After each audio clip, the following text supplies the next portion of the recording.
El frío no solo le mordía, sino que le penetraba la piel, como miles de agujas heladas que buscaban llegar a su corazón. Javier sentía como sus dedos, enfundados en guantes andrajosos, perdían lentamente la sensibilidad. Colgaba de un acantilado escarpado, sujeto solo por las yemas de los dedos y una voluntad de hierro. Abajo, bajo sus botas, se abría un abismo de 300 metros, envuelto en la niebla gris matutina de los picos de Europa. «Javi, ¿estás atrapado?», preguntó Mateo, su hermano menor, desde abajo, apenas cortando el viento silbante. Javi no respondió. Ese rostro volvió a aparecer ante sus ojos. El rostro del hombre al que no había logrado aferrarse 3 años atrás en los Pirineos. La misma mirada aterrorizada, la misma cuerda resbaladiza desapareciendo en la nada. Cerró los ojos, tragó saliva y, con un movimiento brusco y preciso, desplazó el peso a la pierna izquierda. No fue un desastre real. Era solo un ensayo en una ruta conocida antes de que el grupo partiera. Pero para Javier, cada afloramiento rocoso era una prueba para su capacidad respiratoria. Se impulsó, encontró un punto de apoyo seguro y un minuto después se encontraba en una meseta plana, respirando con dificultad. «Estás pensando demasiado, hermano», le siguió Mateo, alegre y sonriente. «A las montañas no les gustan los filósofos, les gustan los que se mueven». Javi miró a su hermano. Mateo era todo lo contrario, tranquilo, aventurero, convencido de su propia invulnerabilidad. Mateo no sabía lo que eran las pesadillas, donde las rocas se desmoronan bajo sus dedos. «El movimiento sin pensamiento es una caída, Mateo», respondió Javier en voz baja, enrollando un rollo de cuerda. «¿Dónde están los demás?» «Están recogiendo equipo al pie de la montaña. Lucía se queja de que no trajimos suficiente café, y Carlos ya ha gastado 3 memorias USB fotografiando cada roca. Hace un tiempo fantástico, Javi. Mira el cielo». Javi levantó la vista. El cielo sobre la cordillera Cantábrica era de un azul intenso, casi morado en el horizonte. Ni una sola nube. Un día perfecto para subir al pie del Naranjo de Bulnes. Pero algo en su interior, un instinto animal, le hacía contraer el hombro con nerviosismo. El barómetro de su reloj marcaba normalidad, pero el aire se sentía demasiado quieto. Demasiado pesado. Bajaron al campamento, donde esperaban 2 personas más. Lucía, cirujana traumatóloga y vieja amiga de Javier, revisaba el botiquín. Era la única persona que sabía de sus ataques de pánico después de aquel incidente, y la única en quien confiaba su vida sin reservas. Carlos, un fotógrafo de moda madrileño que le había pedido ir a ese viaje para fotos exclusivas de la naturaleza, se movía afanosamente a su lado. Carlos parecía salido de un catálogo de equipo de montañismo caro, todo nuevo, reluciente y sin un solo rasguño. Javier. Por fin, Carlos le apuntó con el objetivo. Con cara de montañero severo. Esta será la portada de mi próximo reportaje, El hombre contra el granito. Con cara de hombre que ha probado sus crampones, Carlos, espetó Javier. No vamos a dar un paseo por el Retiro. Los picos de Europa son traicioneros. El tiempo cambia aquí más rápido de lo que se puede cambiar de objetivo. Vamos, jefe, dijo Carlos palmeando su mochila con suficiencia. El pronóstico para los próximos 3 días es perfecto. Anticiclón. Hasta mi abuela haría cima ahora mismo. Javier permaneció en silencio. Empezó a revisar metódicamente el equipo de todos. El peso de las mochilas, las reservas de gasolina, la comida liofilizada, la ropa de abrigo. ¿Por qué llevas tan poca ropa de abrigo, Carlos?, preguntó, mirando dentro de la mochila del fotógrafo. He traído más objetivos. Y este nuevo plumífero solo pesa 300 gramos, aguanta temperaturas de hasta -10 grados. ¿Para qué necesito peso extra? Lucía captó la mirada de Javier. Ella notó su tensión. Seguimos la ruta por el puerto de Fuente D, dijo Javier, dirigiéndose a todo el grupo. Nuestro destino hoy es el refugio de Urriello. Si noto el más mínimo cambio en el tiempo, regresamos. Sin discusión. Entendido. Sí, señor, capitán, saludó Mateo con picardía. El grupo partió. El sendero serpenteaba primero entre matorrales, luego ascendía abruptamente hacia un reino de piedra caliza gris y acantilados escarpados. Javier iba al frente, a paso mesurado. Sus botas se hundían en el suelo rocoso, como siempre. Intentaba no pensar en el pasado, pero las montañas siempre lo traían de vuelta. Cada vez que oía el clic de su mosquetón, recordaba ese último sonido, el chasquido del metal al romperse. Al mediodía, alcanzaron los 1800 metros. El paisaje se había vuelto agreste. Las enormes torres de piedra de los picos de Europa se alzaban sobre ellos como antiguas deidades velando por los mortales osados. El aire se había vuelto notablemente más frío. Javier se detuvo y volvió a mirar el cielo. Lejos, al oeste, más allá del mar, que no podía ver desde allí, pero sí oler, apareció una delgada franja gris, apenas perceptible. Parecía algodón sucio pegado al borde del mundo. Hermosa, ¿verdad? Carlos se sentó a su lado, haciendo clic. Disparando el obturador de la cámara. Mira el contraste, la roca gris y esa niebla tenue a lo lejos. Javier sintió un escalofrío recorrerle la espalda, ajeno a la temperatura del aire. La niebla no era tenue. Se movía. Demasiado rápido para una nube normal. Mateo, Lucía, gritó Javier. Dens prisa. Tenemos que llegar al refugio antes de que nos alcance esta niebla, punto.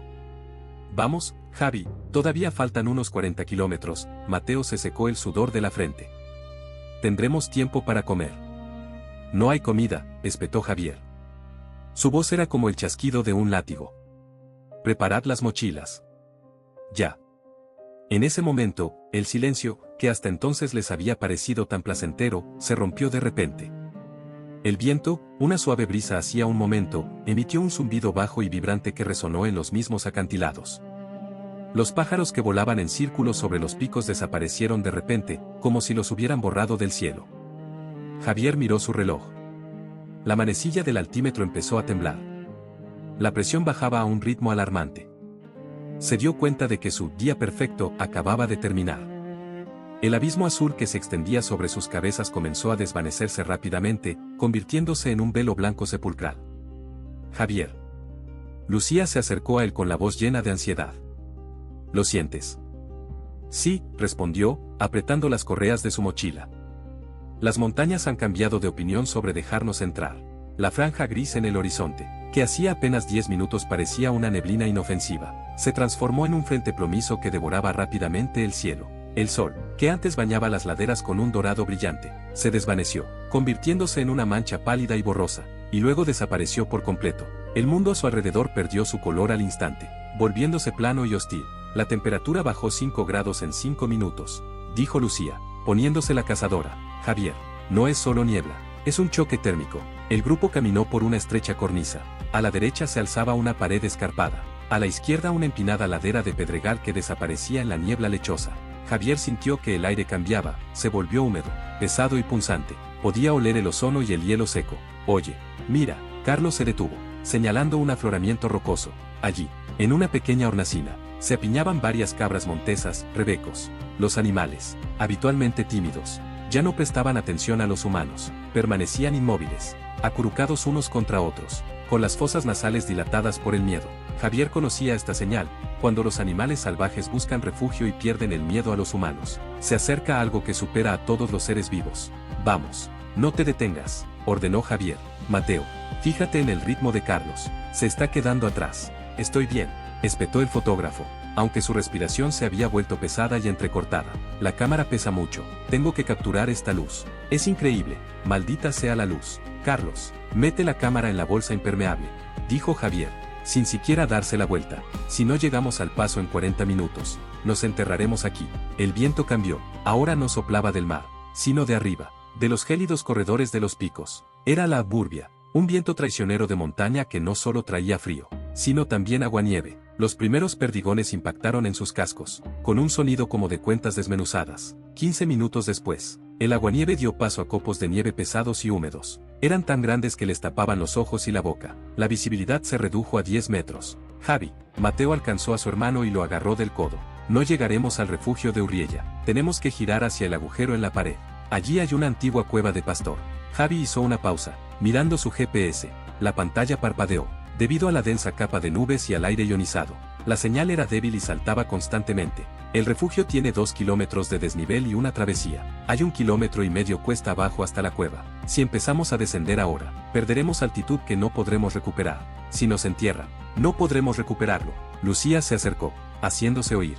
Mira esto, señaló hacia atrás. El camino que acababan de tomar había desaparecido en una pared blanca. La nieve caía tan densamente que parecía como si alguien arriba estuviera destrozando interminables colchones de plumas. «Escucha a Javier», Carlos gritó de repente, con la voz temblorosa por el frío penetrante. «Es un profesional. Prometió llevarnos. Tenemos que ir al refugio. Allí hace calor.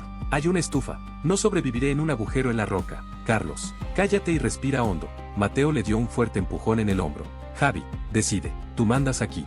Javier se quedó mirando el vacío blanco. El metrónomo sonaba en su cabeza, contando los segundos. Recordó la última vez. Entonces, también, había decidido ir hasta el final, confiando en su propia fuerza. En aquel entonces, creía que la voluntad humana era más fuerte que los caprichos de la naturaleza. Ese error le había costado la vida a su compañero. Ahora, su hermano estaba en juego. Sus amigos. «No vamos al refugio», dijo Javier con firmeza. «Damos la vuelta. Vamos a la cueva». «¿Qué?». Carlos levantó las manos. «¿En serio? Nos pasamos medio día escalando. Bajamos mientras aún podamos vernos las botas», ladró Javier, obligando a Carlos a agacharse. «Mateo, estás atado con Carlos. Lucía, sígueme. No tenses la cuerda, pero tampoco la sueltes». Avanzamos en fila india. El descenso resultó ser mucho más difícil que el ascenso. Las rocas, cubiertas de nieve fresca y húmeda, se volvieron resbaladizas como si estuvieran engrasadas. El grupo se deslizó lentamente hacia abajo. Sus pies resbalaban constantemente, y solo las cuerdas de seguridad los impedían caer. La nieve se convirtió en una ventisca a gran escala. El viento aumentó hasta convertirse en un vendaval, derribándolos. Ya no era solo una ventisca, sino una blanca, un estado en el que el cielo se funde con la tierra, haciendo imposible distinguir dónde está arriba y dónde está abajo. Javier se guiaba de memoria, usando las formas de las rocas apenas visibles a través del velo. De repente, Carlos gritó. Javier se giró y vio al fotógrafo salirse del sendero, arrastrando a Mateo con él. «Vamos», gritó Javier. Mateo logró clavar su piolet en una grieta entre las rocas, y la cuerda se tensó con el sonido de una cuerda de guitarra. Carlos colgaba del borde, con su mochila arrastrándolo hacia el abismo brumoso.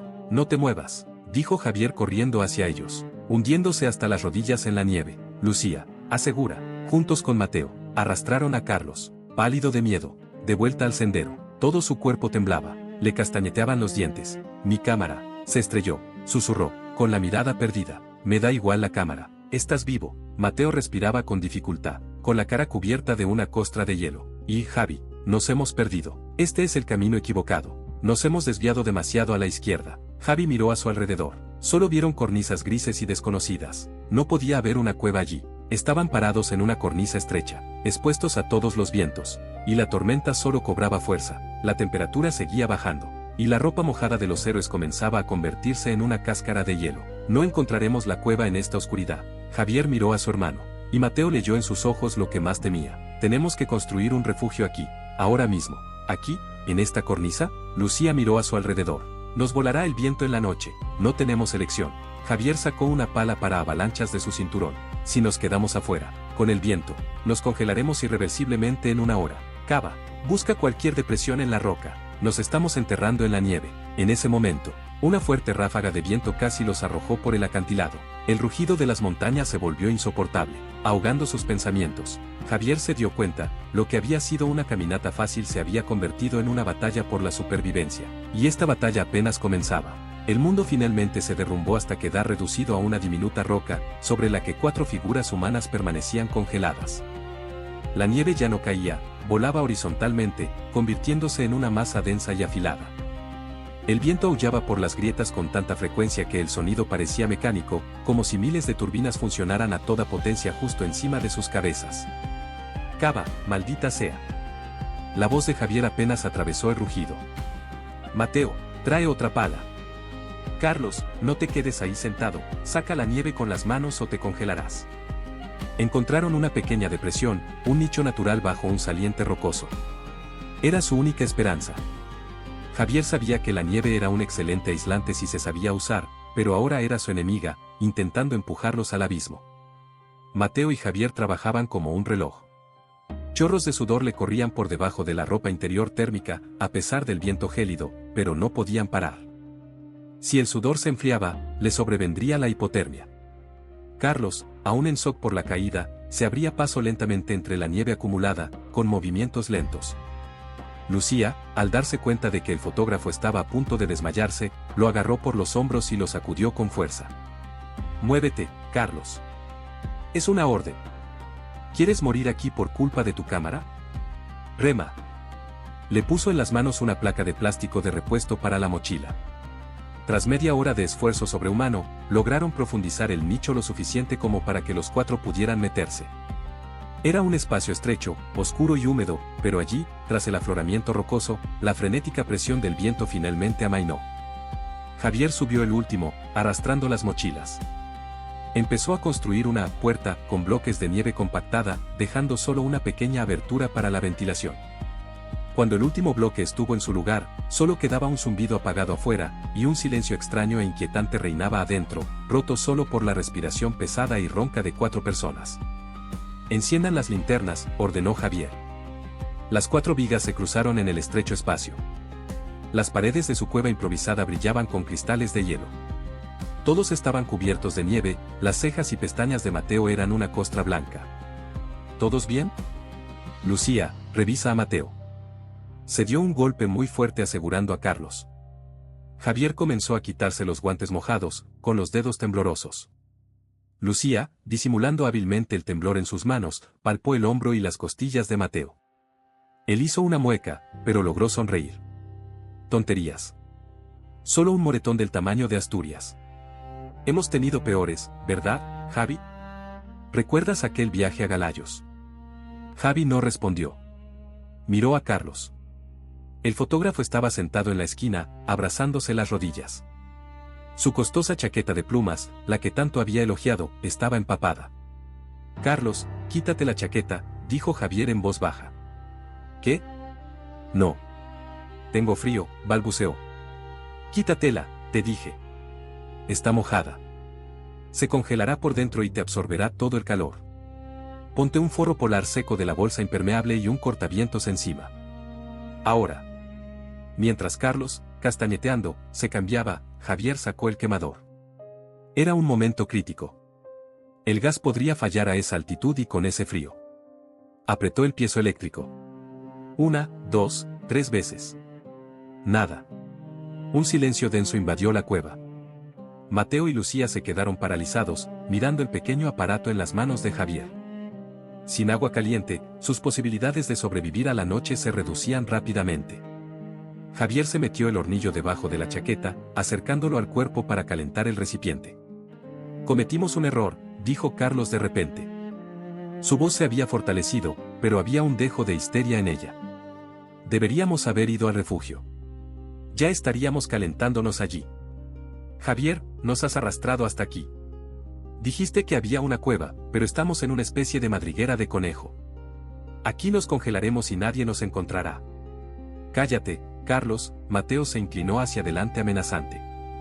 Si no fuera por Javi, ya estarías volando hacia el mar Cantábrico. Basta. Lucía interrumpió la discusión. Necesitamos conservar oxígeno y energía. Javier, ¿qué le pasa al gas? Javier esperó un minuto más, volvió a sacar la estufa y encendió un mechero. Una fina llama azul se encendió, iluminando sus rostros con un brillo fantasmal. Sus suspiros de alivio casi estaban sincronizados. Escúchame, dijo Javier, dejando la olla que había llenado de nieve. La tormenta no amainará hasta la mañana, es un frente clásico. Nos turnaremos para derretir nieve y beber. No podemos comer, nuestros cuerpos gastarán demasiada energía en digerirlo. Tenemos que aguantar hasta el amanecer.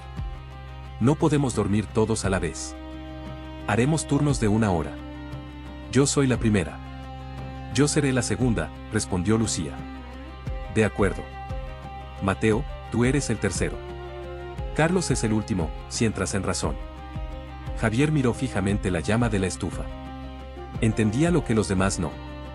No estaban simplemente atrapados. Estaban en una de las zonas más peligrosas de los picos de Europa. El viento afuera seguía arreciando, y Javier podía sentir las vibraciones transmitiéndose a través de la roca. Esto no era solo una tormenta de nieve, era una ventisca de récord. De repente, un rugido estalló afuera, sacudiendo las paredes de su refugio. El sonido era pesado, retumbante, como si un camión de varias toneladas se hubiera estrellado en algún punto más arriba de la pendiente. El polvo de nieve se desbordaba por las grietas de su D. Créeme. ¿Qué fue eso? Carlos se levantó de un salto, golpeándose la cabeza contra el techo bajo. Una avalancha, respondió Javier secamente, sintiendo un frío intenso. Bajó por el corredor principal. La ruta por la que entramos ya no existe. Lucía lo miró, y en sus ojos Javier vio la misma pregunta que lo atormentaba: si una avalancha había bloqueado el descenso, ¿cómo saldrían mañana? Pero en voz alta dijo algo más: bebe agua. A sorbos. Necesitamos calor. Le entregó la taza a Carlos, pero este ni siquiera la cogió. El fotógrafo miraba fijamente la entrada, bloqueada por bloques de nieve, y sus ojos reflejaban el terror primario de quien se daba cuenta de que las montañas no eran una imagen bonita en el objetivo, sino una enorme e indiferente máquina de matar. Dentro de la cueva de nieve, el tiempo se convirtió en una sustancia espesa y pegajosa. El zumbido exterior se hizo más silencioso, pero era una ilusión. Las paredes de su refugio se cubrían gradualmente con una nueva capa de nieve, creando una especie de aislante acústico. Las linternas estaban apagadas para ahorrar pilas, y solo el tenue resplandor azulado del hielo les permitía ver sus siluetas. Mateo, dame la mano, susurró Lucía. Javier puso la linterna frontal al mínimo. Con el haz de luz, vio que el rostro de su hermano se había vuelto demacrado y grisáceo. Mateo estaba sentado pegado a la pared, con el hombro derecho crispándose de forma antinatural. Tranquilo, Lu, solo estoy un poco rígido, intentó bromear Mateo, pero su mueca de dolor lo delató. Lucía cortó con cuidado la manga de su ropa interior térmica. Javier sintió que el corazón le daba un vuelco. Una herida profunda y dentada se abría en el hombro de su hermano, cuyos bordes ya empezaban a hincharse. Al parecer, cuando Mateo atacó a Carlos con su piolet, se enganchó con un fragmento afilado de roca o un trozo de equipo roto. La sangre se había infiltrado en el tejido y se había congelado, formando una costra dura. ¿Por qué no dijiste nada? Javier se acercó, con la voz temblorosa por la ira contenida y el miedo. Teníamos problemas más urgentes, espetó Mateo. Estábamos cavando un hoyo para no morir. No quería ser una carga. Lucía sacó rápidamente el botiquín de primeros auxilios. En el reducido espacio de la cueva, sus movimientos eran rígidos pero precisos. Javier, sujeta bien la linterna. Necesito limpiar la herida con antiséptico. Mateo, esto va a doler. Mucho. Mateo apretó los dientes y clavó los dedos en la rodilla. Cuando el líquido tocó su piel expuesta, dejó escapar un gemido ahogado que pareció filtrarse por las paredes heladas. Carlos, sentado frente a él, se estremeció y se acurrucó aún más en el rincón. Su apatía dio paso a una especie de excitación nerviosa. No vamos a salir, dijo Carlos de repente con voz débil y quebrada. ¿Ves? Primero el clima, luego la avalancha, ahora la lesión. Las montañas nos están arrasando uno a uno. Son las estadísticas. He leído sobre ello. En estas condiciones, la tasa de supervivencia baja al 10% después de 12 horas. Cállate, Carlos, espetó Javier con frialdad, con la mirada fija en las manos de Lucía. ¿Cómo que te callas?, casi gritó Carlos. Míranos. Tenemos un herido, no tenemos comunicación, estamos encerrados en un congelador. Tu famosa experiencia, ¿dónde está? Ni siquiera te diste cuenta de que tu propio hermano se estaba desangrando. Javier giró lentamente la cabeza hacia el fotógrafo. A la luz de la linterna, sus ojos eran dos agujeros negros. Si no te callas ahora mismo, Carlos, te pondré de guardia afuera. Allí tendrás tiempo de sobra para reflexionar sobre las estadísticas. Carlos se atragantó con las palabras y apartó la mirada. El silencio volvió a invadir al grupo, roto solo por el siseo del antiséptico y la respiración agitada de Mateo. Le he cosido, Lucía se secó la frente con el dorso de la mano. Pero está empezando a tener fiebre. Necesito antibióticos y que descanse. En estas condiciones. Javier, no puede salir mañana. Javier miró hacia la salida. Los bloques de nieve que había bloqueado la entrada empezaban a derretirse desde dentro, convirtiéndose en hielo denso y transparente por el aliento. Afuera, la ventisca seguía azotando. No podemos quedarnos aquí mañana. Si nos enterramos del todo, nos asfixiaremos. O nos congelaremos cuando se acabe el gas. Tendremos que mudarnos. ¿Dónde? Lucía lo miró con duda. Tú mismo dijiste que una avalancha bloqueó el descenso. Javier sacó un mapa arrugado del bolsillo. Se lo sabía de memoria, pero ahora necesitaba confirmar sus más oscuras sospechas. Hay otra manera. Cruzar los dientes del diablo hasta el antiguo pabellón de caza. Está 300 metros más alto que nuestra posición actual, y luego hay un pronunciado descenso por la ladera oeste. ¿Estás loco? Mateo intentó enderezarse, pero enseguida hizo una mueca de dolor. Los dientes del diablo son de granito desnudo. Es peligroso allí incluso en verano, y ahora es hielo sólido. Con mi hombro, no puedo escalar. No tenemos otra opción, hermano, dijo Javier, poniéndose una mano en el hombro sano. No podemos bajar por la ruta principal, hay millones de toneladas de nieve inestable allí. Cualquier paso provocará otra avalancha. La ladera oeste está azotada por el viento, hay menos nieve allí, pero hay hielo. Iremos encordados. Yo iré primero. ¿Y yo?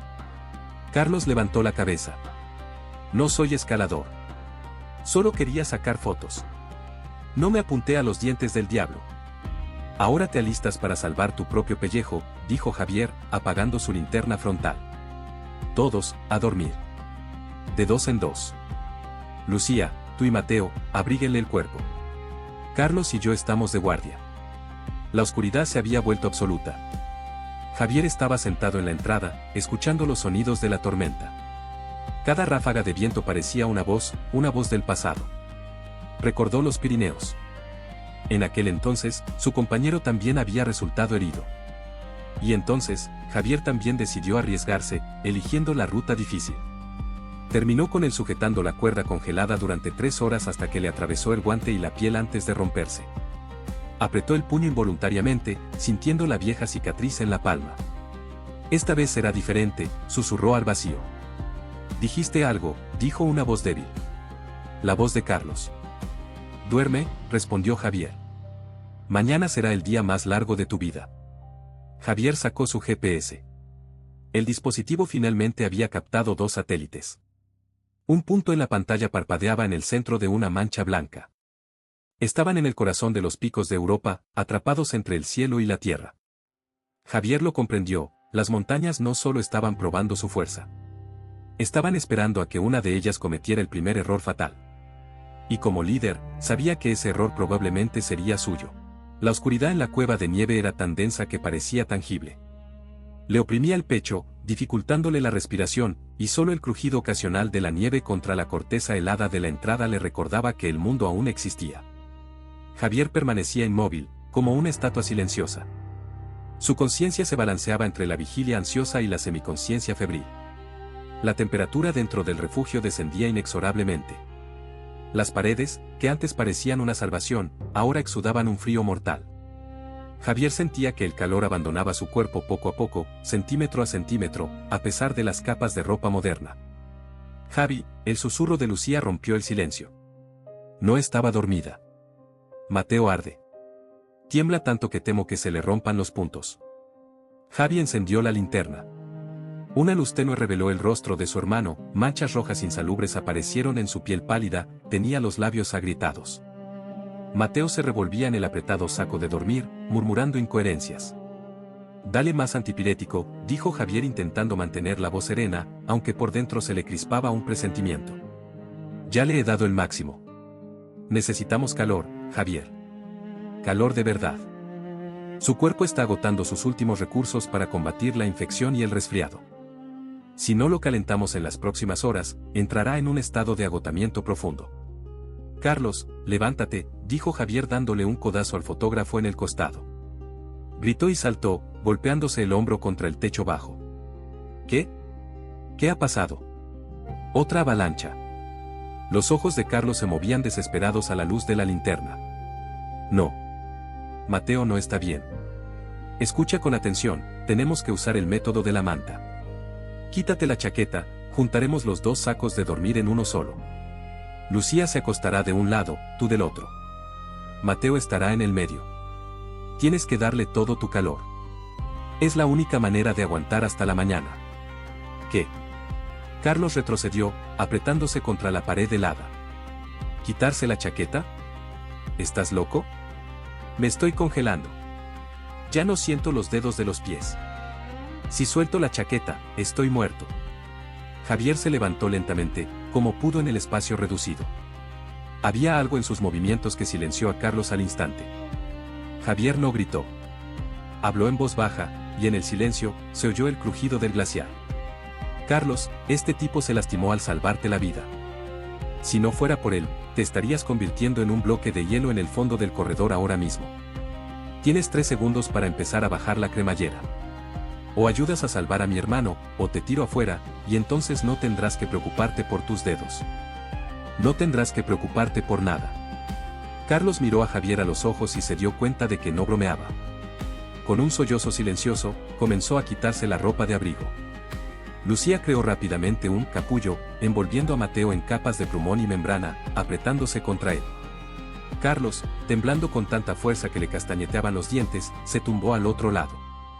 Javier permaneció sentado con solo una chaqueta de lana y un cortavientos ligero. Dejó su saco de dormir para usarlo debajo, aislando el frío del suelo. Ahora estaba solo con el aliento gélido de las montañas. Pasó una hora. Luego otra. Javier empezó a perder la noción del tiempo. Para mantenerse despierto, y dormir ahora significaba morir, empezó a recitar en voz alta los nombres de los picos de Europa. Torre Cerredo. Peña Vieja. Jambrión. Las voces de los amigos se apagaron, reemplazadas por una respiración regular y pesada. Mateo dejó de agitarse, calentado por sus cuerpos. Pero el precio fue alto. Javier sintió que el frío empezaba a paralizar sus músculos. Primero, la sensación desapareció en los pies, luego en las rodillas. Sintió un hormigueo en los codos, como si una débil corriente los recorriera. Empezó a hacer pequeños movimientos rítmicos con los hombros y los dedos, intentando que la sangre fluyera. En un momento dado, le pareció que las paredes de la cueva empezaban a brillar. Una luz extraña y fantasmal brillaba a través del respiradero. Javier se arrastró con dificultad hasta la salida y limpió una pequeña grieta en la corteza helada. Afuera, el cosmos rugía. El viento se apagó hasta convertirse en un zumbido pesado y constante, pero el cielo estaba completamente negro, y contra este telón de fondo, miles de millones de chispas de nieve volaban. La luna, enorme y fría como el ojo de un muerto, iluminaba el paisaje. Los picos de Europa parecían los dientes de un gigantesco monstruo prehistórico envuelto en una mortaja. Era una belleza que mata. Javi. La voz de Mateo era débil pero clara. ¿Estás aquí? Javi se giró. Su hermano abrió los ojos. La fiebre parecía haber bajado un poco, pero estaba terriblemente pálido. Aquí, Mateo. Estoy aquí. ¿Cómo estás? Hace frío, susurró Mateo. ¿Me oyes? Las montañas nos llaman. Dicen que les debemos dinero de la última vez. Calla, dijo Javier, acercándose y tocándole la frente. Tenía la piel húmeda y helada. Nadie debe nada. Nos iremos de aquí al amanecer. ¿Me oyes? Nos iremos. Mateo sonrió débilmente y cerró los ojos. Javier sintió un nudo en la garganta. Recordó su infancia en Asturias, cómo subían juntos las colinas, soñando con cimas más altas. Todo le parecía un juego por aquel entonces. De repente, Carlos, que parecía dormido, se incorporó de golpe y se sentó. Su rostro se contorsionó en una mueca. ¡Oh, horror! ¿Oyes eso? ¿Oyes eso?, gritó.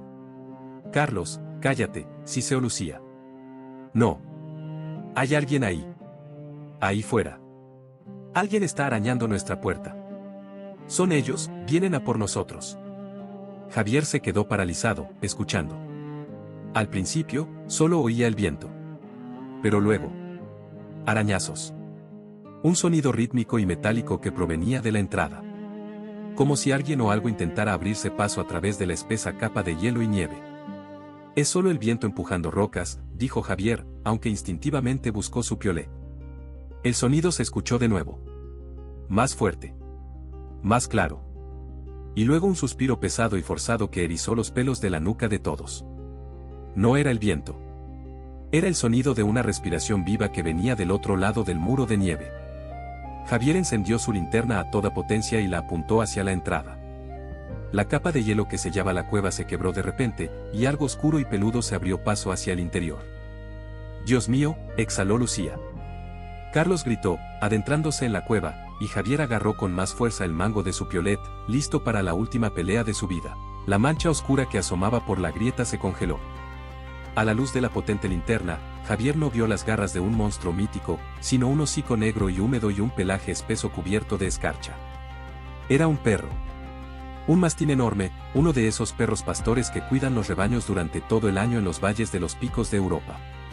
El animal respiraba con dificultad, sus ojos pequeños se entrecerraban bajo la luz brillante, y una cápsula metálica en su collar brillaba débilmente. «Es un perro, solo un perro». Carlos rió histéricamente, deslizándose por la pared hasta el suelo. Su terror dio paso a una liberación nerviosa.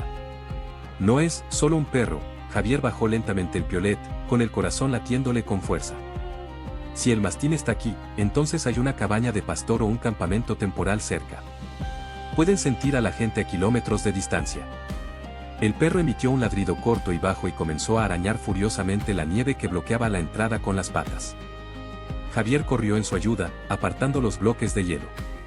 Cuando el paso estuvo despejado, entró una ráfaga de aire gélido pero limpio. El mastín asomó la cabeza en la cueva, olfateó a Mateo y Lucía, y luego le dio a Javier un rápido lametón en la mejilla con la lengua helada.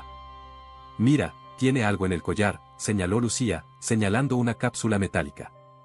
Javier desenroscó la tapa con destreza. Dentro había un papel doblado y un pequeño transmisor. «Refugio de Urriellu. SOS. Frecuencia 144.500. Manuel». Es una nota del refugio. Javier frunció el ceño, releyendo el texto. Al parecer, el cuidador del refugio, Manuel, envió al perro a buscar ayuda o a otros grupos. Eso significa que también hay problemas en el refugio. Si incluso un perro así está buscando gente, significa que la comunicación está cortada en toda la cordillera. Tenemos una radio. Mateo recordó, con la voz un poco más animada. Javi, intenta captar esta frecuencia. Javi sacó la radio de su mochila.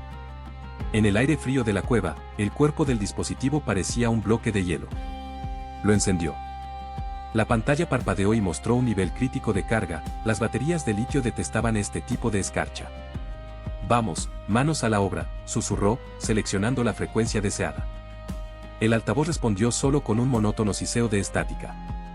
En la atmósfera blanca ionizada, las ondas de radio se hundían en la nieve. Javier se arrastró hasta la salida, extendiendo la antena contra el viento. «Cambio, hay alguien». «Refugio Urriel». Manuel, una voz humana débil y distorsionada irrumpió repentinamente entre el crujido. «Aquí Javier», gritó por el altavoz. «Somos un equipo de 4. Atrapados en un nicho en la travesía a los dientes del diablo. Tenemos un hombre herido. ¿Me escuchan? Cambio». «Javier, oigo, mal». La voz de Manuel quedó ahogada por el ruido. «Tormenta, anomalía, rescatistas no. Helicópteros, sentarse, no. Descenso, avalanchas. Manuel. No tenemos comida, se nos acaba la gasolina. Mi hermano está herido. Necesitamos una salida. ¿Me oyes? Ladera, oeste». La conexión se cortó por un segundo. «Viejo sendero, cabaña Cabrera, hay provisiones, el perro sabe, sígueme». La radio emitió un pitido largo y lastimero y se quedó en negro. La pantalla se quedó en negro. «Maldita sea». Javier golpeó la radio con todas sus fuerzas, pero fue inútil. La batería estaba completamente descargada. La cueva volvió a quedar en silencio, pero esta vez era diferente. El mastín, cuyo nombre, a juzgar por la inscripción en su collar, era Rocco, estaba sentado en la entrada, con la mirada fija en el grupo. Su presencia traía un extraño consuelo, una criatura viva que había sobrevivido a este caos era la mejor prueba de que el rescate era posible. «Entonces, el plan cambia», dijo Javier, volviéndose hacia el grupo. Su rostro era severo, pero una pizca de esperanza se asomaba en sus ojos. «No nos vamos a quedar ciegos. Rocco nos guiará hasta el refugio de Cabrera, en la ladera oeste». Manuel confirmó, «No podemos bajar, hay trampas para avalanchas. Solo la travesía». «Javier, mira a Mateo», dijo Lucía negando con la cabeza. «Ya casi no nos queda comida. Anoche nos comimos las últimas chocolatinas. Para completar la travesía, necesitas fuerzas que no tienes». Javier empezó a rebuscar frenéticamente en las mochilas. Vació todos los bolsillos, esperando encontrar algo. El resultado fue desastroso: medio paquete de arroz liofilizado, que es imposible de cocinar sin gas, un par de bolsitas de té y un puñado de pasas pegadas en las costuras de la mochila de Carlos. Esto no durará ni una hora de escalada, dijo Carlos, mirando las escasas provisiones. Nos desplomaremos de cansancio en algún lugar de la cornisa. Deja de lloriquear, Mateo se incorporó con dificultad, apoyándose en su brazo sano. Rocco. Oye, chaval, ven aquí. El perro se acercó al herido y apoyó la cabeza en su regazo. Mateo empezó a acariciarlo detrás de las orejas, cuando de repente sus dedos tocaron algo duro, sujeto a la parte trasera del collar. Era una pequeña bolsa de lona, que Javier no había visto en la oscuridad. Mira.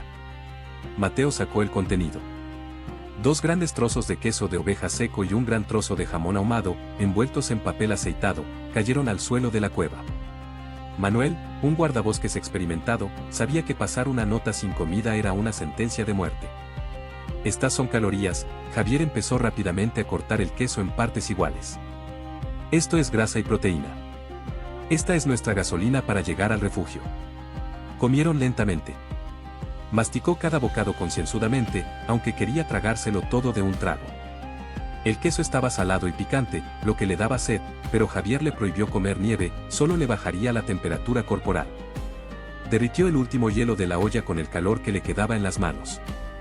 Rocco nos guiará, dijo Javier, mirando al perro. Conoce el sendero mejor que cualquier navegante. Amanece en 2 horas. En cuanto aclare un poco, nos marchamos. Carlos, tú lleva la mochila de Mateo. Yo llevaré la carga principal y aseguraré a mi hermano. Puedo con ello, asintió Carlos. Esta vez no discutió. El miedo a la muerte frente a un mastín enorme y la esperanza real lo hicieron obediente. Lucía empezó a vendar el hombro de Mateo sobre la venda vieja. Javier, susurró cuando él vino a ayudar. Nos queda una ampolla de adrenalina. Por si acaso. Si a Mateo le falla el corazón por el frío del paso. Necesita saberlo.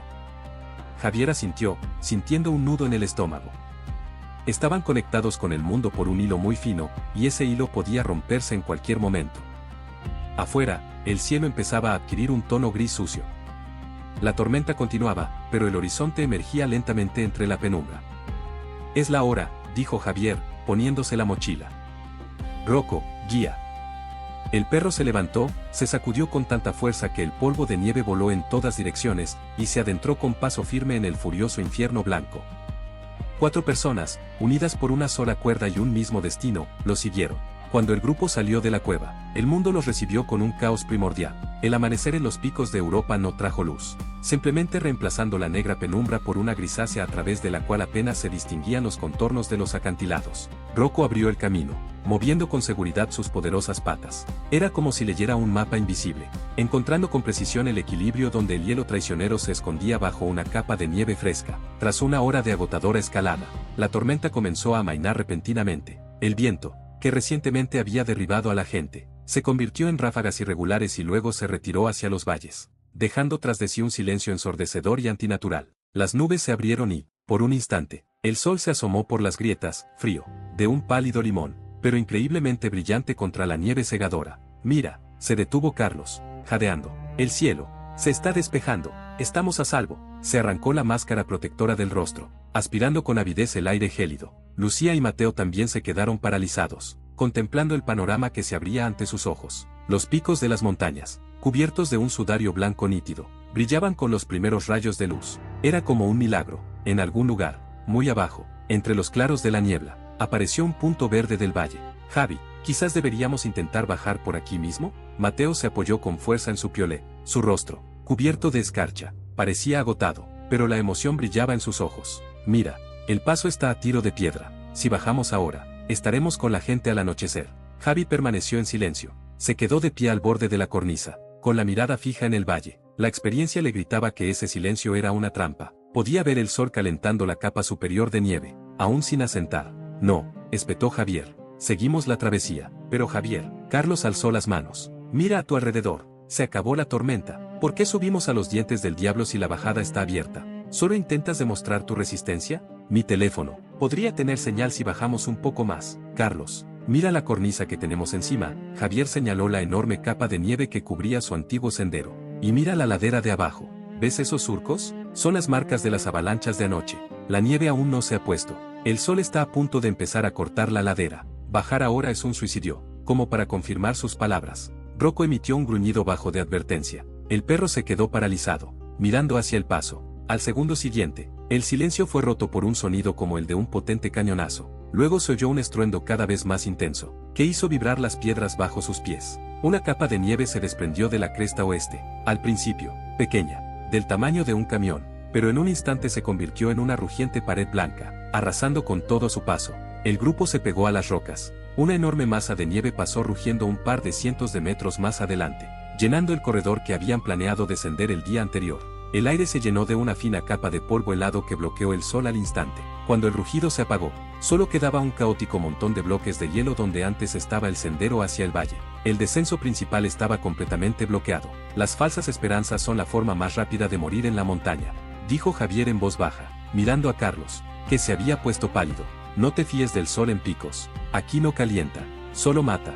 El cielo comenzó a cerrarse tan rápido como se había abierto. Un manto gris descendió de nuevo sobre los picos, oscureciendo sus puntos de referencia. La temperatura, tras haber subido brevemente, comenzó a bajar de nuevo. Vamos, tiró Javier de la cuerda. Ya no tenemos opción, solo seguir adelante, hacia la cabaña. La travesía se volvió cada vez más peligrosa. Llegaron a una zona donde el viento había pulido la roca hasta dejarla brillante. No había nieve, solo hielo a la deriva, fino y transparente como el cristal. Rocco empezó a resbalar, arañando el granito con sus garras. Equipo, gritó Javier. Mateo, por Lucía. Carlos, eres el último. Clava los crampones a cada paso. Javier iba adelante, tallando escalones en la gélida capa.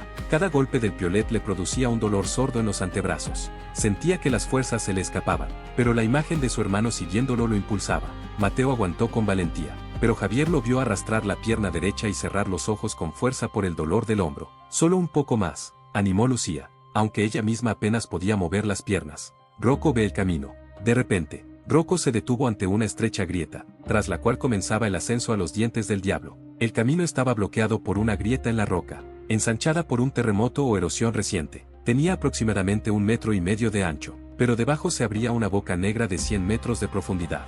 Tenemos que saltar, inspeccionó Javier los bordes. El hielo es resistente, pero el aterrizaje será duro. Saltaré primero y te aseguraré. Revisó sus nudos, respiró hondo y, con 3 pasos rápidos, voló por el abismo. Los crampones resonaron en el hielo del otro lado. Javier se mantuvo firme, se aseguró rápidamente y tensó la cuerda. Lucía, vamos. Lucía saltó con confianza. Entonces fue el turno de Carlos. Dudó un buen rato, mirando hacia abajo, pero animado por el grito de Javier. Finalmente dio el salto, casi resbalándose en el hielo. Último momento. Ahora tú, Mateo, aseguró Javier.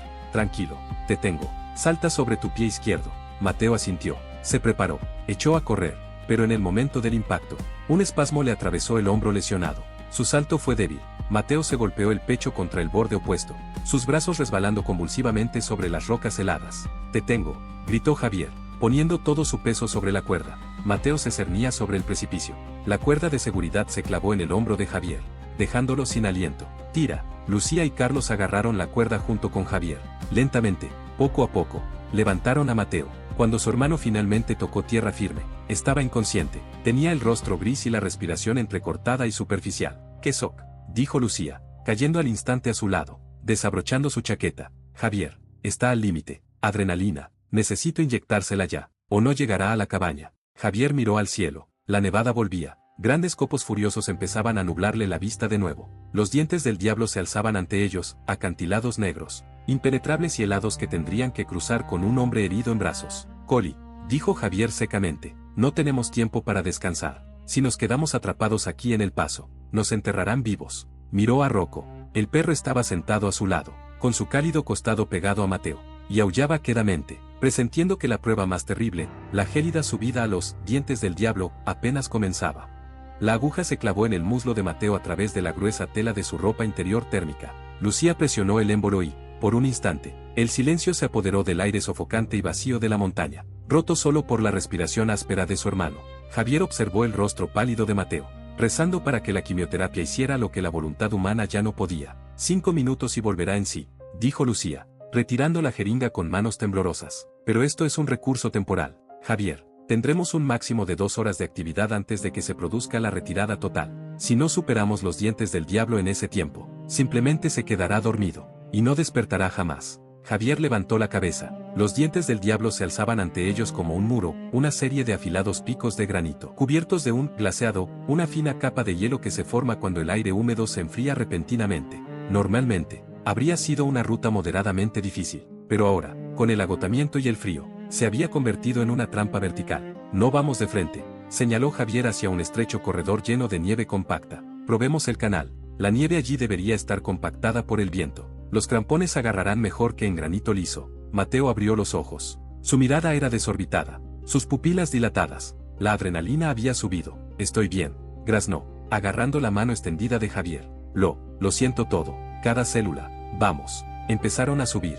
Rocco, un mastín pastor, demostró una destreza increíble. El perro, de alguna manera, percibía donde el hielo era lo suficientemente grueso como para evitar resbalones. Javier iba adelante, clavando su piolet en el hielo hasta la empuñadura. Detrás de él, atado con una cuerda corta, venía Mateo, literalmente empujado por Lucía. Carlos cerraba la marcha, intentando no mirar hacia abajo, donde sus huellas matutinas desaparecían en la neblina gris. Media hora después, el mal tiempo volvió a azotar. El viento regresó no en ráfagas, sino en un torrente sólido y rugiente. La nevada se hizo tan densa que Javier ya no podía ver a Rocco, que caminaba 5 metros más adelante. Sus gafas se empañaron y se congelaron, obligándolo a quitárselas, exponiendo sus ojos a la cortante arena helada.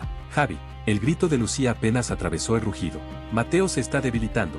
Javi se dio la vuelta. Su hermano colgaba de la cuerda, con movimientos espasmódicos y descoordinados. Los efectos de la droga empezaban a desentonar con su extrema fatiga física. Un poco más. Mateo, gritó Javier por encima del viento. ¿Ves ese saliente? Ese es el paso. Hay un descenso más allá, pero el paso no estaba a la vista. Solo se oía un ruido blanco y la interminable pendiente del acantilado. En ese momento, Carlos, que lo seguía de cerca, cometió un error fatal. Intentó cambiar de agarre en la roca helada sin comprobar dónde estaba. El crampón resbaló, haciendo un ruido espantoso al rozar la roca. Cayendo, gritó Carlos. Todo ocurrió en una fracción de segundo. El peso de Carlos tiró de la cuerda hacia abajo. Lucía, incapaz de sujetarse, cayó tras él. Mateo, aturdido por la droga y el dolor, simplemente se desplomó de espaldas. Javier sintió un tirón fuerte que casi le arrancó el piolet de las manos. He terminado. Javier se lanzó con todo el cuerpo sobre la herramienta, clavándola en un estrecho hueco entre las rocas. El tirón fue tan fuerte que el hombro de Javier crujió y la cuerda se le clavó en las costillas, dejándolo sin aire. Gritó de dolor, pero no se soltó. 3 personas se aferraban a él solo. El piolet se sacudió y las esquirlas de granito le salpicaron la cara. Javier, la voz de Lucía llegó desde abajo. Nos agarramos a la cornisa. Asegura el ancla. Javier, apretando los dientes hasta que las astillas desaparecieron, logró alcanzar el martillo y colocar el pitón. Su brazo apenas cooperaba. El hombro le ardía, pero rompió el mosquetón. La cuerda se congeló. Cuando finalmente emergieron a una zona relativamente llana bajo la cima del diente, Carlos sollozaba a mares. Su ropa cara estaba rota, su rostro ensangrentado por las rocas. Lucía examinó a Javier en silencio. ¿Hombro?, preguntó. Dislocación, susurró Javier. Vuelve a colocarlo. Ahora, sin anestesia, te desmayarás. Vuelve a colocarlo, Lucía. Si no, no podré sujetar la cuerda durante el descenso.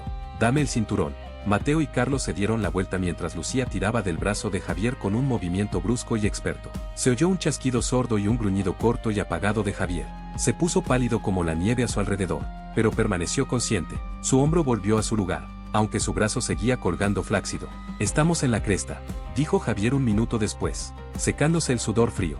Rocco, ¿dónde está Rocco? El perro estaba de pie sobre ellos, en la punta del acantilado. Miraba hacia abajo, hacia donde debería estar la ladera oeste, más allá del muro de la tormenta de nieve. Rocco no ladró, emitió un extraño y vibrante gemido. Javier se levantó, sujetándose el brazo herido, y se acercó al perro. Lo que vio le paró el corazón por un instante. La ladera oeste, su única esperanza de salvación, se había convertido en un espejo sólido. El hielo allí tenía varios centímetros de espesor. Descender por él de la manera habitual era imposible, era un gigantesco canal de hielo que terminaba en un acantilado. ¿Qué hay ahí?, preguntó Carlos por detrás con voz temblorosa. Al ver la ladera helada, cayó de rodillas. Este es el final, no vamos a bajar, atascados en la cima. Javier miró a Rocco. El perro pisaba con seguridad el hielo, resbalando con las patas, pero encontró un desnivel microscópico. No ha terminado, dijo Javier, volviéndose hacia el grupo. Su rostro era duro como el granito de los picos. Usaremos el método del trineo. Nos haremos un nudo fuerte, usando las mochilas como correas. Usaré un piolet para frenar. Es una locura, pero es nuestra única oportunidad de superar este tramo antes de que el frío nos abrume por completo.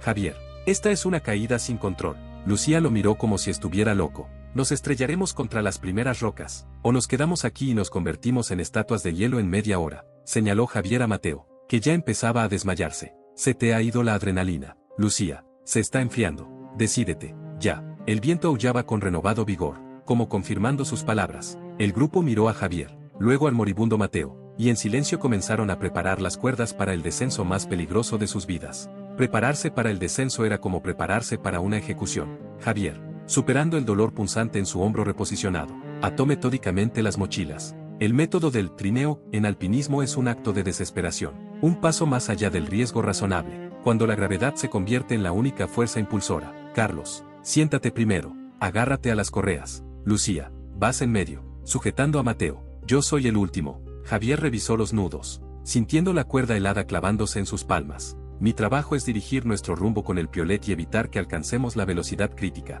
Si grito, corten, todos con un objeto afilado, clávenlo en el hielo. Carlos guardó silencio. Su histeria se había desvanecido, dejando solo un cascarón vacío, sumiso a la voluntad del líder. Mateo estaba semiconsciente. Su respiración se volvió silbante y su piel se volvió alarmantemente cerosa. Lucía se apretó contra él, intentando transmitirle lo que quedaba de calor corporal. Rocco se quedó de pie al borde del acantilado. El perro pareció comprender la gravedad del momento, no intentó correr hacia adelante, sino que esperó la orden. Vamos, susurró Javier. La estructura se deslizó por la superficie espejada de la ladera oeste. Al principio, el movimiento fue lento, casi cauteloso. El roce del nylon contra el hielo parecía ensordecedor en el aire gélido, pero después de 10 metros, la pendiente se hizo más pronunciada y la gravedad le pasó factura. La velocidad comenzó a aumentar rápidamente. El viento gélido le azotó el rostro, haciéndole llorar, y al instante se le congelaron las mejillas. Javier presionó el pico del pico contra el hielo con todas sus fuerzas, intentando controlar la trayectoria. Saltaron chispas del acero, y su brazo, con el hombro herido, sintió una descarga eléctrica con cada impacto contra la superficie irregular. Demasiado rápido, gritó Lucía. Los llevaban directamente hacia una cresta de rocas afiladas que sobresalían del hielo. Javier tiró del piolet hacia sí, desplazando su peso. El trineo dio una sacudida, esquivando el obstáculo por unos centímetros. Carlos gritó cuando una nube de trozos de hielo los envolvió. Después de 5 minutos, que parecieron una eternidad, la pendiente empezó a allanarse. Javier se apoyó con fuerza en el piolet y finalmente se detuvieron, enterrados en un profundo banco de nieve blanda al pie del tobogán helado. Silencio. Solo el silbido del viento y el frenético latido de los corazones. ¿Todos vivos? Javier se puso de pie con dificultad, sacudiéndose la nieve de la cara. Creo, sí, empezó Lucía, frenéticamente, a tomarle el pulso a Mateo. Está respirando, pero está muy débil. En ese momento, Carlos se levantó de repente, empezó a palparse los bolsillos frenéticamente, con el rostro contraído. Mis pastillas. ¿Dónde está mi inhalador? Javier frunció el ceño. ¿Inhalador? ¿Eres asmático, Carlos? ¿Por qué no lo mencionaste cuando revisamos nuestro equipo abajo? Carlos no respondió. Vació su mochila en la nieve. Lentes, baterías de repuesto y filtros caros estaban esparcidos por todas partes. Finalmente encontró un pequeño bote de plástico, pero estaba aplastado, probablemente durante la caída o el frenético descenso. Pensé que esta sería una caminata fácil. Empezó a jadear Carlos, con el pecho agitado. Tomo medicación. No quería que me vieran débil. Quería estas inyecciones. ¿Nos lo ocultaste? Lucía se levantó, con los ojos encendidos de rabia. ¿Entiendes que a esta altitud, cualquier ataque podría ser fatal? Arriesgamos a Mateo para salvarte, y tú nos pusiste a todos en peligro con tu vanidad. Basta. Javier se interpuso entre ellos. Ahora no es momento de litigios. Carlos, respira despacio. Lucía, ¿tenemos algo en el botiquín? Nada específico para el asma, solo medicamentos generales, insistió Lucía. Si le da un espasmo por el aire frío, no puedo hacer nada. Javier miró a Carlos. Parecía lastimoso, acurrucado en la nieve, entre sus juguetes caros, ahora inservibles. En ese momento, Javier no sintió rabia, sino una profunda decepción. El orgullo de Carlos era tan peligroso como su propio exceso de confianza. Recoge tus cosas, dijo Javier secamente, y tira lo que sobra. Ya no necesitarás las pilas ni las lentillas. Nos vamos. Rocco, pero el perro no se movió. Rocco estaba a 10 metros de distancia, mirando fijamente la espesa niebla que se cernía desde abajo. Gruñó bajo y profundo. ¿Qué pasa? Mateo abrió los ojos. Su voz era apenas audible. Javier escuchó. Un sonido extraño le llegó a través del viento aullante. No era el rugido de una avalancha ni el graznido de un pájaro. Era un golpe sordo, rítmico y pesado, como si algo enorme corriera por la nieve. Todos detrás de la roca. Rápido, ordenó Javier. Apenas lograron refugiarse tras una cornisa de granito cuando una manada de caballos salvajes, enloquecidos por la tormenta, surgió de la niebla. Los poderosos animales corrieron a ciegas, abriéndose paso entre los ventisqueros. Era un espectáculo majestuoso y aterrador. Uno de los caballos, al notar a la gente, relinchó alarmado y viró bruscamente, casi golpeando a Javier con sus poderosos cuartos traseros. Cuando el traqueteo de los caballos se apagó en la distancia, Javier vio que la manada había dejado un rastro en la nieve profunda. Ese es nuestro camino, señaló Javier a las huellas de los cascos. Los caballos van instintivamente a las tierras bajas, a lugares donde hay menos viento, hacia la cabaña. Pero me alegro, el dolor duró poco. Carlos, tras dar unos pasos por el sendero, se agarró de repente la garganta. Su rostro empezó a ponerse azul. El aire frío y el estrés que había experimentado desencadenaron el ataque. Se está ahogando. Lucía corrió a su lado. Javier se interpuso entre su hermano herido, que se desvanecía visiblemente, y el fotógrafo asfixiándose cuya mentira los había llevado a este punto muerto. Tenía que tomar una decisión, quedarse e intentar ayudar a Carlos, desperdiciando preciosos momentos de calor para Mateo, o abandonarlo todo y abrirse paso hasta la cabaña. Javi, susurró Mateo, mirando a su hermano, no lo abandones. Nosotros no somos como estas montañas.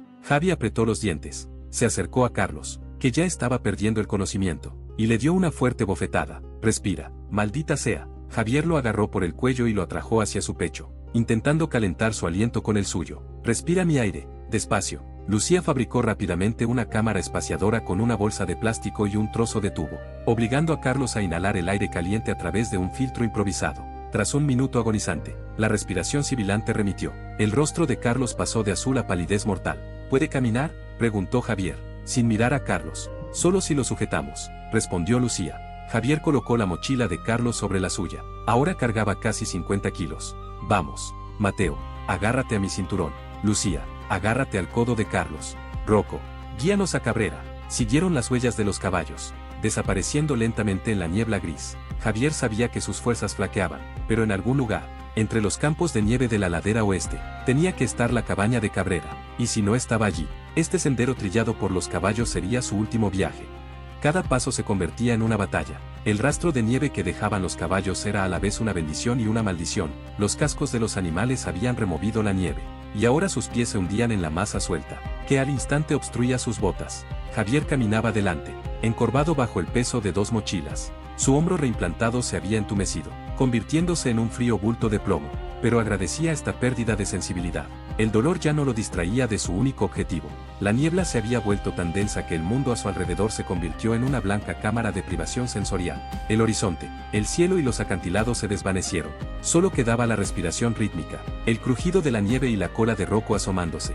Javi, mira. La voz de Mateo sonaba extraña, casi alegre. ¿Por qué hay tanta gente aquí? Javi se detuvo y se dio la vuelta. Mateo estaba apoyado en Lucía, apuntando con la mano sana hacia el vacío de la niebla. Tenía los ojos muy abiertos, pero su mirada vagaba, desenfocada. ¿De qué hablas, hermano? Javier se acercó, sintiendo un frío intenso. Pues claro. Mateo sonrió débilmente. Ahí, en la ladera, ese viejo del suéter rojo, nos saluda. ¿Y los niños? ¿Cómo puede haber niños aquí con este tiempo? Se ríen. Lucía miró a Javier. Sus ojos leyeron el veredicto: alucinaciones. Cuando el cerebro alcanza un punto crítico de agotamiento e hipotermia, empieza a crear imágenes para llenar el vacío de ruido blanco. Era la última frontera antes de que la conciencia finalmente sucumbiera al frío. No hay gente, Mateo, dijo Javier, tomando el rostro de su hermano, obligándolo a mirarlo. Solo nosotros, solo tú y yo. Mírame, pero están llamando, susurró Mateo, con la cabeza apoyada en el hombro de Javier. En ese momento, Carlos, que había caminado como una sombra todo este tiempo, retrocedió de repente. Su rostro estaba contorsionado por el horror. Los oigo, murmuró. Cámaras, miles de obturadores, todos me están grabando. Saben que mentí, se ríen de mi inhalador.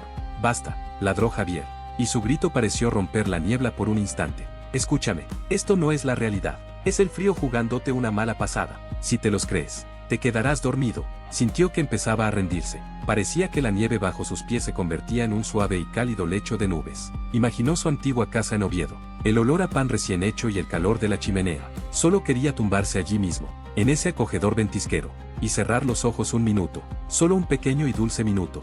De repente, Rocco soltó un ladrido ensordecedor y furioso.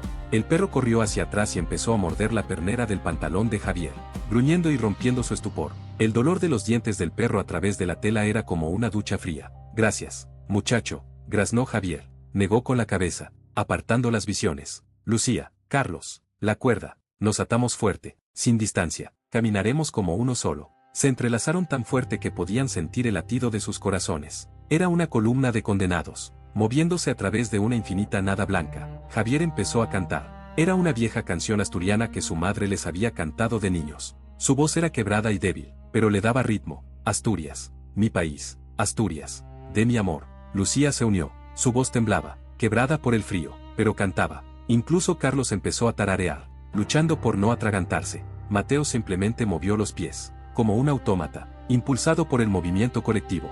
De repente, Rocco volvió a ladrar, pero esta vez no había ira en su voz, solo júbilo. La niebla se disipó un instante, impulsada por una ráfaga de viento, y 200 metros más adelante vieron un rectángulo oscuro. No era una alucinación, era una creación humana. Una pequeña cabaña tosca con una puerta baja y una ventana diminuta. La cabaña de Cabrera. Lo hemos logrado. Lucía cayó de rodillas, incapaz de contener las lágrimas que se le congelaron en las mejillas. Javier no lloró.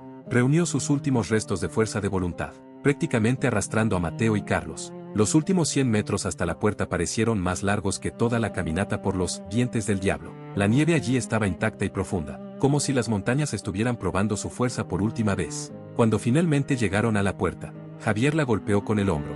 No se movió, estaba enterrada bajo la nieve por fuera y congelada por dentro. Carlos, una pala, rápido, exclamó Javier. Carlos, con su instinto de supervivencia despertado al ver el refugio, empezó a apartar la nieve con furia. Javier lo ayudó con la mano sana. 5 minutos después, consiguieron introducir un picahielos por la rendija y romper el pestillo. La puerta se abrió con un crujido. Estaba oscuro dentro, oliendo a hierba seca, lana vieja de oveja y polvo, pero lo más importante, no había viento. Se desplomaron dentro y se desplomaron en el suelo de tierra. Rocco fue el último en entrar y enseguida se tumbó junto a Mateo, cubriéndolo con su cuerpo. Javier, gritó Lucía desde la oscuridad, no tenemos luz. Javier, con los dedos temblorosos, cogió el último encendedor, lo encendió. Una pequeña llama iluminó el espacio. En un rincón había un montón de leña seca dejada por los pastores, una vieja manta de lana y una estufa de hierro. Estamos vivos, dijo Javier, mirando la llama del encendedor, pero sabía que la batalla no había terminado. Mateo estaba en estado de shock. Carlos apenas respiraba y la tormenta afuera, a juzgar por el sonido, apenas cobraba fuerza, preparándose para la tormenta de la noche. La cabaña era una fortaleza, pero una fortaleza aislada del resto del mundo. Para salvar a su hermano, Javier necesitaba algo más que calor. Necesitaba un milagro, una forma de avisar a los rescatadores a través del impenetrable muro de nubes. Las ásperas paredes de piedra caliza de la cabaña de Cabrera vibraban levemente con los fuertes vientos. Estaba oscuro y hacía frío dentro, pero la quietud del aire se sentía como una dicha celestial después de la ventisca. Javier, superando el entumecimiento de sus piernas, se puso a trabajar en la leña. Cada clic del encendedor resonaba en su mente como una plegaria. Finalmente, la leña seca prendió fuego, y una fina columna de humo ascendió en espiral por el tubo oxidado de la estufa. Mantas, graznó Lucía, ayudando a Mateo a acomodarse en la litera de madera del rincón. Javier, hay unas mantas viejas de lana aquí. Se movían mecánicamente, como muñecos de cuerda. Envolvieron a Mateo con lo que encontraron, rodeándolo con piedras calientes que Javier calentó en la estufa. Carlos se sentó en el suelo, apoyado en la estufa, respirando agitadamente, pero la respiración sibilante se calmó gradualmente con el calor. Rocco, el fiel guardián, se tendió a los pies del herido. Su pelaje se descongelaba, llenando la habitación con el aroma a perro mojado y esperanza. Una hora después, Mateo recobró la conciencia. No abrió los ojos, pero su mano encontró la de su hermano. Javi, ¿estamos en la cabaña?, susurró. Sí, hermano, estamos a salvo. Descansa. Javi entró en el diminuto vestíbulo de la cabaña. Miró por la pequeña ventana, cubierta de hielo. El cielo no se había despejado. El viento aullaba tan fuerte que parecía que la cabaña se derrumbaría en cualquier momento. Sabía que el calor y la comida que quedaba les durarían un día, tal vez un día y medio, pero la infección en el hombro de Mateo no esperaría. Sin antibióticos hospitalarios ni desbridamiento quirúrgico, su hermano moriría allí, en esta celda de piedra, cálido pero condenado. No hay comunicación, dijo Lucía, frotándose las manos congeladas. La radio está muerta, y los teléfonos aún más. Los helicópteros no despegarán hasta que este frente avance hacia Francia, y eso podría tardar otros 2 días. Javier guardó silencio, mirándose las manos. Estaban cubiertas de pequeños cortes, con las uñas ennegrecidas por el frío. Recordó las palabras de Manuel y gritó por la radio antes de que se agotara la batería. Envía una señal, a la cabaña de Cabrera. Manuel sabía que acabaríamos aquí, dijo Javier de repente. Es un zorro experimentado. No nos habría enviado aquí solo para morir en el calor.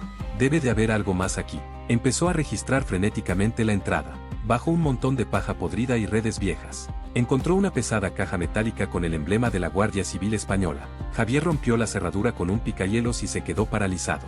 Dentro había 2 bengalas viejas, pero aún funcionales, y un gran bote de humo naranja para señalización diurna. Señales, sonrió Lucía con amargura. Javier, la capa de nubes está justo en el tejado de esta cabaña. ¿Quién verá la bengala? Desaparecerá en la niebla a los 10 metros. Javier miró al techo y luego a Rocco. Su mirada se endureció y se concentró. Abajo no hay nadie, pero arriba, a 10 kilómetros, el cielo está despejado, y hay satélites y vuelos programados. Y además, Manuel dijo que los rescatistas están esperando una ventana. ¿Y qué sugieres, Carlos? Que había estado escuchando a escondidas la conversación. Levantó la cabeza. ¿Dispararle a la leche? No, tenemos que llegar a la cresta de los vientos. Está a 300 metros de aquí. Es el punto más alto y abierto. El viento dispersa las nubes allí con mayor rapidez. Si logro encender el humo y lanzar las bengalas allí durante una breve pausa, podríamos tener una oportunidad. No lo lograrás, Javier. Lucía lo agarró de la manga. Llevas 2 días sin dormir. Te has dislocado el hombro. Le has dado todo tu calor a tu hermano. Caerás en la primera cuesta. Lo lograré. Javier apartó suavemente su mano. Porque si me quedo aquí viendo cómo Mateo se desvanece, moriré mucho más rápido. Agarró el equipo de señales, el piolet, y se puso la chaqueta, que aún estaba húmeda. Rocco, quédate, cuídalos. El perro gimió suavemente, pero no se movió, como si comprendiera que era una misión en solitario. Salir de la cabaña fue como sumergirse en agua helada. El viento se llevó al instante el último calor que guardaba la estufa. Javier comenzó la subida, 300 metros. Normalmente una caminata de 15 minutos. Ahora era una maratón a vida o muerte. Se arrastró, clavando el piolet en la corteza helada, ahogándose con el polvo helado. Cada respiración le quemaba los pulmones. Las alucinaciones regresaron. Sintió como si las rocas susurraran su nombre, como si su compañero del pasado caminara a su lado, empujándolo por detrás. Solo un poco más. Javi, un paso más allá de él. Al llegar a la cresta de los vientos, casi se cae al abismo. Se sujetó a una estaca de acero clavada años atrás. Esperó. 10 minutos. 20. Sus dedos dejaron de doblarse. De repente, por una fracción de segundo, el cielo sobre él se quebró. Una ráfaga de aire del valle atravesó momentáneamente la niebla, y Javier vio la primera estrella. Una solitaria, fría y distante. Ahora, gritó, aunque su voz era más baja que un susurro. Tiró del anillo de la bengala. Un destello rojo cegador siseó hacia arriba, cortando la neblina gris. Siguió un segundo, y entonces abrió el bote de humo naranja. Una densa nube color ocaso comenzó a extenderse, atrapada por el viento frenético. No se disipó. Al instante, gracias a la electricidad estática y la humedad, el humo se elevó en una larga columna sobre el paso. Javier cayó sobre la nieve, mirando al cielo. Había hecho todo lo posible.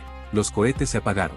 El humo naranja se desvaneció en la oscuridad. El silencio regresó, roto solo por el rugido de la tormenta. Se quedó allí tendido, sintiendo el frío envolviéndolo como una manta acogedora y mortal. La conciencia se desvaneció lentamente, pero antes de hundirse por completo en la oscuridad, creyó oír un sonido distante y rítmico a través del rugido del viento. Aplausos, aplausos, aplausos. ¿Un helicóptero?, pensó, ¿o era solo su propio latido, imitando el sonido del rescate? Javier cerró los ojos, sonriendo. Ya no le temía a las montañas, era parte de ellas. El sonido no se desvaneció. Aumentó, transformándose de un retumbar lejano en una pulsación pesada y palpable que sacudió el aire en los pulmones de Javier. No era una alucinación. A través del velo nebuloso del olvido, sintió un destello cegador y sobrenatural sobre la cresta. El potente reflector de un helicóptero de búsqueda Eurocopter de la Guardia Civil atravesó la oscuridad, convirtiendo la nieve en miles de millones de diamantes brillantes. «Lo veo. Hay un hombre en la cresta», exclamó el piloto por la radio con voz fría y profesional, pero para quienes esperaban abajo, habría sonado como la voz de Dios. Javier no podía moverse. Vio a los rescatistas con trajes naranja brillante descender de la enorme ave de acero que flotaba a pocos metros sobre los acantilados. Unos brazos fuertes lo sujetaron y lo sujetaron a la cuna. Intentó hablar, moviendo los labios, pero no emitió ningún sonido. Solo señaló hacia abajo, hacia la cabaña oculta bajo la espesa nieve. «Ya lo sabemos, hombre». El perro lideró al segundo grupo. «Tu hermano ya está a bordo», gritó el rescatador, ajustándose las correas. Cuando subieron a Javier al helicóptero, lo primero que vio fue a Mateo. Su hermano yacía en una camilla con una máscara de oxígeno, con el pecho subiendo y bajando sin parar. Lucía estaba sentada cerca, envuelta en una manta térmica, y Carlos, agarrando su cámara rota contra el pecho, miraba al vacío. Rocco yacía en un rincón, respirando con dificultad. El perro levantó la cabeza y meneó la cola brevemente al ver a Javier. 20 minutos después, el helicóptero aterrizó en la plataforma del hospital de Cangas de Onís. El aire frío de la montaña dio paso al penetrante olor antiséptico, al resplandor de las lámparas y al bullicio de los médicos. Habían pasado 3 días. Javier estaba sentado en la cama del hospital junto a la ventana. Tenía el brazo inmovilizado con un vendaje complejo y la cara roja por la congelación, pero su mirada era clara. La puerta de la habitación se abrió y entró Lucía. Parecía cansada, pero su sonrisa ya no reflejaba la tensión que los había atormentado en la montaña. ¿Cómo está?, preguntó Javier brevemente. Se está recuperando, dijo Lucía, sentada en el borde de la cama. Los cirujanos le limpiaron la herida. La infección ha remitido. En un par de semanas, Mateo se quejará de que no le dejan escalar. Carlos también está bien. Le dieron el alta ayer. Por cierto, te dejó esto. Dejó una pequeña memoria USB en la mesita de noche. Dijo que borró todas las fotos preparadas. Solo conservó las que logró tomar en la cabaña y en la travesía. Dijo que era lo único auténtico que había hecho en su vida. Y pagó todo el tratamiento y la rehabilitación de Rocco. Manuel, el cuidador del refugio, se hizo cargo del perro. Rocco es ahora oficialmente una leyenda de los picos de Europa. Javier se giró hacia la ventana. Desde allí, en el valle, las montañas parecían tranquilas y majestuosas. Los picos brillaban bajo el sol poniente, y costaba creer que tan solo unos días atrás hubieran intentado matarlos. ¿Sabes?, dijo Javier en voz baja, esa noche en la cresta, cuando lancé los cohetes, finalmente entendí por qué sobreviví hace 3 años. ¿Por qué?, preguntó Lucía. Las montañas no nos castigan por nuestros errores. Simplemente son. Son un espejo. Nos llevamos todo lo que llevamos dentro a la cima, nuestro miedo, nuestras mentiras, nuestro amor. Y las montañas simplemente nos obligan a verlo todo sin adornos. Sobreviví entonces para poder salvar a Mateo ahora. El círculo estaba completo. Sacó un viejo piolet de debajo de la almohada, el mismo que los había mantenido a los 4 en la ladera helada. Tenía el pico dentado, la pintura descolorida, pero el acero seguía siendo resistente. ¿No volveremos allí?, preguntó Lucía con cautela. Javier miró los picos. Sabía la respuesta. Lo sentía en cada cicatriz, en cada tendón dolorido. Volveremos. Pero no para conquistar. Sino para recordar. El hombre es demasiado pequeño ante esta belleza, Lucía. Y nuestra única fuerza es no soltar nunca la mano de quien nos acompaña en la misma cuerda. El crepúsculo vespertino descendió sobre Asturias. Las estrellas iluminaban el cielo sobre los picos de Europa, las mismas que Javier había visto a través de una grieta en la niebla. Ahora no parecían los fríos ojos de un muerto, sino faros que indicaban el camino a casa. La historia de Encerrados en los picos de Europa terminó aquí, en el silencio de la habitación del hospital, pero el eco de sus pasos en la cresta helada quedó grabado para siempre en la memoria del viento que soplaba entre los dientes del diablo. Javier cerró los ojos y, por primera vez en mucho tiempo, durmió sin pesadillas.